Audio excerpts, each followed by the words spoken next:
ماذا تظن بالله وأنت تدعوه في جنح الظلام؟ يا رب ضاقت علي الدنيا بما رحبت، يا رب طافت بي الأسقام والآلام، يا رب يا رب يا رب.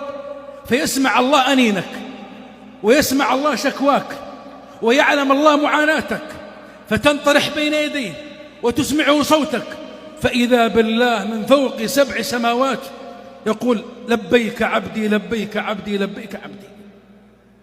لا لليأس، والله قد تتغير أحوالك وتنقلب حياتك رأسا على عقب، ويأتيك اليسر والفرج من طريق بعيد بعيد لم يخطر على بالك، بسبب أنك التجأت إلى الله وأحسنت الظن به. أليس الله جل جلاله يقول قل الله ينجيكم منها ومن كل كرب. ما في شيء مستحيل على الله. من جاءك يحدثك عن المستحيل ذكره وحدثه بقدرة الله وأن الله على كل شيء قدير. فأبشروا وأملوا وعمروا قلوبكم بحسن الظن بالله.